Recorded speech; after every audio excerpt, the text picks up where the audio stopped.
हेल' लोगोफोर, आं दिनैनि बे भिडिअ'आव मोनसे खोथा सावरायनो लुबैदों।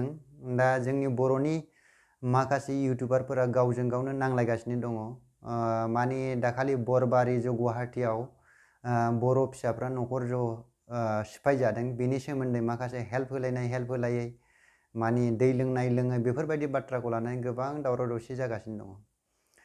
फंबायमोन, जायफोर नोंसोरो ससियेल मिडियानि गेजेरजों बेबायदि इनफरमेशनखौ गावजों गाव माने हेल्प होनाय होयैखौ क्रिएट खालामगासिनो दङ। दा बेफोर हेल्प होनाय होयैखौ आम पाब्लिक जायफोरा नोंसिनि चेनेलखौ अनसायो नायो बिसोरो अलरेडि मिन्थिगासिनो दंखायो। बेयाव सोरबा हैदों हैयाखै, नायफैदों नायफैयाखै, बेफोरखौ सोरनिबा पार्सनेल एबा सोरखौबा बुंनांगौनि खुनु बाथ्रायानो गैया। नाथाय आङो बेयाव बुंनो लुबैयो, जायफोरा जोंनि बर' समाजखौ लिडिं खालामगासिनो दङ एबा सोरबा पार्टियाव दङ, बेफोर एफा एनै बेफोरनि सायाव बुंजायो। माने जोंनि पाब्लिकफ्रा मोनथिनो लुबैयो कि बेनि आसोल रियेल काहानिया मा जामारदों बेफोरखौ। नाथाय आं बे इउटुबार फंबायमोनखौ रिक्वेस्ट खालामनो सानो, नोंसोर बेबायदि इउटुबनि गेजेरजों गावजों गाव नांलायालासे जाहाथे नोंसिनि भिडिअनि इनफरमेशनजों जायफोरा जोंनि समाजखौ लिड खालामगासिनो दङ आरो दैदेनबोगासिनो दङ बिसोरखौ जास्ट मोनथिनो थाखायल' नोंसोर भिडिअ बानाय आरो बिसोरनि सायाव रिक्वेस्ट खालाम। सोंखारिनांगौ दरकार गैया, गोनांथि गैया बेयाव जेबो। दा नोंसोर जास्ट बिसोरनि सायाव माखासे भिडिअफोरखौ मोजाङै बिस्तारै खोन्थानानै माने बिसोरनिसिमल' सहैहो आरोना। आरो जोंनि पाब्लिकफ्रा बेखौनो लुबैगोन कि बे जोंनि समाजखौ दैदेनबोनाय पार्टी बा बबेबा मोनसे जोंनि समाजनि मोनसे ग्रुप संगठनफोर दङ, बिसोर बिनि सायाव मा रिप्लाइ होयो बिसोरखौ पाब्लिकफ्राबो मोनथिनो लुबैगोन।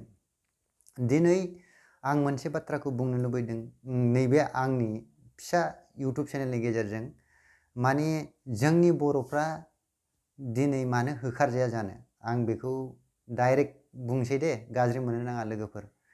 आं दिनै जा आं मोनथियो बेखौ बुंनो लुबैदों। दा जों सेंग्रा देरनानै दा बोरायलायलांसैसो, मोनथिबोबाय आरोना जोंनि समाजाव मा सोलिगासिनो दङ। आरो दिनैसिमबो एथ'ग्राम माने ससियेल मिडिया बायदि बायदि जों जेखौबो मबाइलनि जारियैनो नुजोबो, मोनथिजोबनो हायो। अब्लासिमब्लाबो दिनैसिम जोंनि समाजाव सोलायनो हायाखै। आरो बेफोरबायदिखौ सोलायनो माने गोबां समबो लागोन खोमा, आरो लागोनखौ आं मिजिंथियो। माने बेफोरथ' हरखाबै जानो हानायनि सम्भबबो नंखाया। कारेक्टाराव जुदि मानसिनाव हाबोब्ला बेफोरखौ हथादै गारनांगौआ एसे दिगदार जाखायो। दा जोंनि ट्राइबेल मानसिया एसे बांद्राय सालाक नङा, जों बुंनो हायो। दा जों गोबां समाजनि जाथिनि मानसिफोरजों थाफानानै जों मोनथियो, जों बिराद सिदा आरो सिम्पोल, जोंनि साननाय हनाय बिराद स्ट्रेट वेजों सोलियो। जों पलिटिक्स गेलेनो रोङा थारमाने। आरो जोंनि जाथिनि गेजेराव बेबायदिबो जानो नाङा, स्ट्रेट वेजों सोलिनायानो मोजां आरो बिदिनो सोलिलांबाय थाबानो मोजां। आरो गावजों गाव हेल्प होलायनायखौ गारनो नाङा आरोना। दिनै आं बे भिडिअनि गेजेरजों मोनसे खोथाखौल' बुंनो सानदों। दा बरबारि गुवाहाटीआव जोंनि बर'फ्रा न'खर सिफाय जादों, सिफाय जागोन, मानोना जोंनाव जाथिनि मोनसे पपुलेसननि पावारबो गैया, जोंनाव रोंगौथिनिबो खम, आरो जोंनाव एवारनेस माने जों जाय जिनिसखौ बुजिनानै लानांगौ रोंनांगौ बेफोरखौ जों थाबैनो सोलोंनानै लानो रोङा। आं मानि थाखाय बुंदों दा नोंसिनि सिगाङाव बुंनोसै, मानि थाखाय जों सोलोंनानै लानो रोङाखै होननानै बुंदों। दा जोंनि बड'लेण्ड होननाय जायगायाव, जोंनि बर'नि जायगा जाय हा, बेयाव दा जोंनाव मोनब्रै डिस्ट्रिक्ट दं। जानो हागौ जोंनि बे मोनब्रै डिस्ट्रिक्टआव गोदो गोदायनिफ्रायनो जोंनि बर'फ्रा रायजो जाबोगासिनो दंमोन खोमा। दाना रायजोथ' जोंना बेनो जायगाया, जों जाबोगासिनो दङ। नाथाय दा जोंनि बे मोनब्रै डिस्ट्रिक्टआवनो नाय, जोंनि बर' ट्राइबेलनिफ्राय बांसिन दस्रा जाथियासो हाबनानै दङ। दा नायदो, नाथाय जाय समाव जोंनि ट्राइबेल मानसिफ्रा फैग्रोदोंमोन, हाग्रा बंग्रा दानस्रिं जायगाफोरखौ साफा खालामै खालामै गावनि हा आवग्रिनानै लादोंमोन, गासिखौबो माने सोरजिनानै लादोंमोन। नाथाय थाङै थाङै थाङै मा जाखो, बे जायगाफोराव बन फाननाय, मावनाय दांनाय जानाय माने जोंनि ट्राइबेल मानसिफ्रा मा बोलो होनानै खामानि मावनानै खामायनानै जानो सानो, मेलेम बाहायनानै नङा।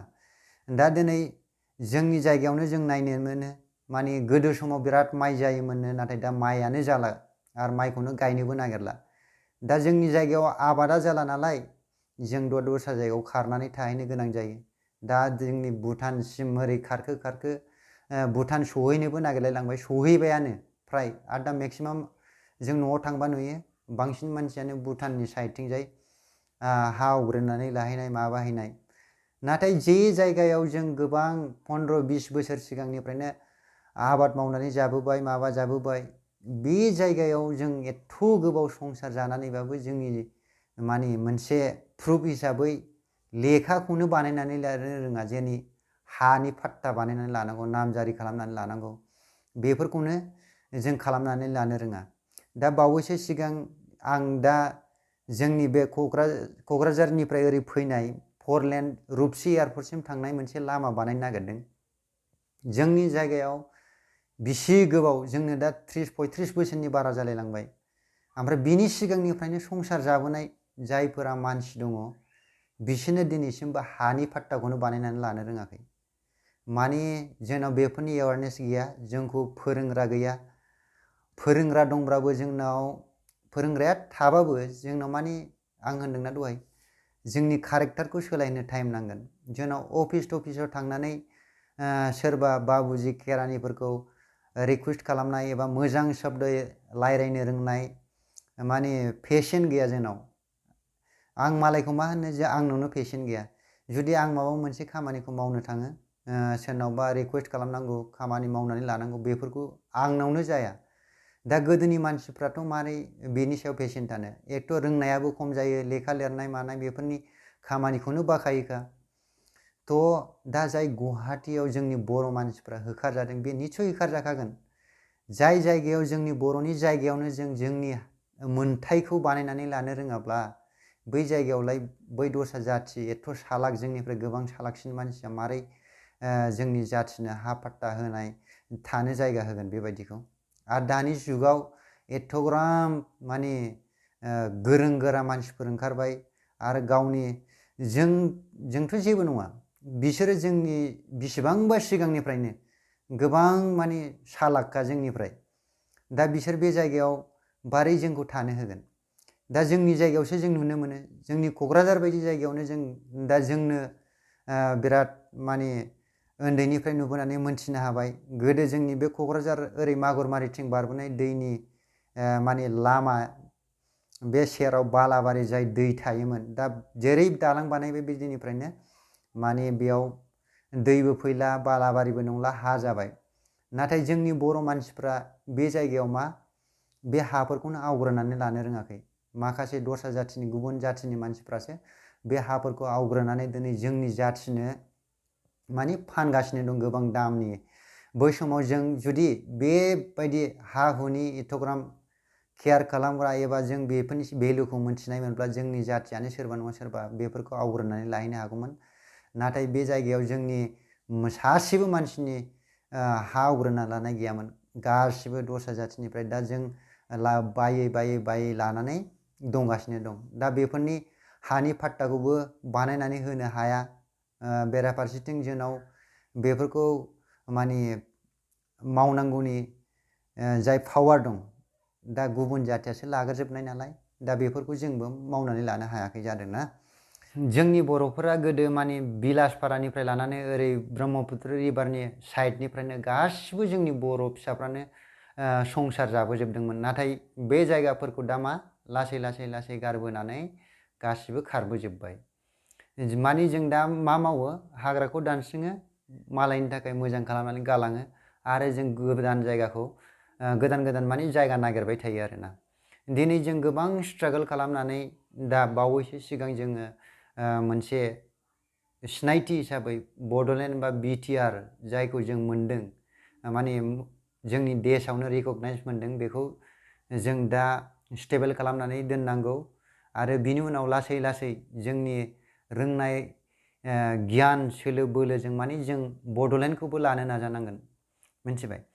दा आं जोबथारनायाव बेखौनो बुंनो सानो जोंनि जेसेबां बर'नि इउटुबार माने फंबायमोन जे जोंनि समाजाव माखासे जेंना जेंसि जाबोबाय थानाय भिडिअफोरखौ लाबोनानै जोंनो बर'नि माखासे खना खनला जायगायाव जायफोरखौ नोंसोर बिसोरनो माने सोलोंथाइ होयो बा मोनथिहोयो बेफोरखौ मोजाङै नर्माल लाइफजोंनो नोंसोरो फोरमायलांबाय था। बेबायदि ससियेल मिडियायाव गावजों गाव दावराव दावसि नांलायनांगौनि दरखार गैया। माने जों नायग्राफ्राबो अडियेन्स माने जों बयबो नोंसोरखौ नायो फल' खालामो। दा बेफोराव माने जोंबो एसे डिस्टार्ब मोनो आरोना। ओंखायनो फंबायमोन नोंसोर गावनि मावनांगौ हाबाखौ मावबाय था आरो जायफोरा मोजां खामानि मावदों बिसोरखौ जों बयबो माने फल' खालामो नायबाय थायो आरो नोंसोरखौ एप्रिसियेटबो खालामो। बेयाव नोंसोर गावनो गाव खोन्थानानै लानांगौ बा बुंलायनांगौ सोरखौबा आसि थुलायनांगौ दरखार गैया। जेखौ जानांगौ जालांबाय थागोन। जे बुस्थुखौ मावनांगौ जोंनि लिडारफोर माखासे जाय जोंनि समाजनि आफादफोर दं संगठनफोर दं बिसोरबो मावबाय थागोन। जास्ट नोंसोर भिडिअखौ माने खालामनानै रिकुवेस्ट हिसाबै नोंसोर बिसोरनो खोन्थाहरनांगौल' आरोना। स' आं फंबायमोन दिनै बे लास्टआव आं बेखौनो बुंनो सानो बारे बारे थांनाय भिडिअआवबो आं बड'लेण्ड टाइगार आरो जेम्स एनिथिं एमजे मोननि सिगाङाव बुंदोंमोन कि नोंसोर गावजों गाव नांलायनो नाङा जाहाथे माने मोजां नङा आरोना। दा बेफोरखौ सानोब्ला गोबां दुखु मोनो आरोना। नोंसोर दा एथ' मोजां खामानि मावगासिनो दङ दा गेजेराव नोंसोर गावसोरजों गावसोरनो दावराव दावसि जालायबाय थायोबा जोंनि माखासे मानसिफ्राबो नोंसोरखौ जाय गोबां आवगायाव मोजां खामानि मावबोदों बिसोरखौ साडेनलि नोंसोर गावजों गाव रागानि माने रागाजोंनो गावसिनि कारेक्टारखौ देखायोब्ला माने गाज्रि सानगोन आरो। बेखायनो नोंसोर जे खामानिखौ मावदों जेरै जेसेबां हादों मावनानै नोंसोर हेल्प होनो नाजादों जोंनि समाजनि माखासे गाज्रि बा मोजां बैसोखौ सोलायहोनो नाजादों।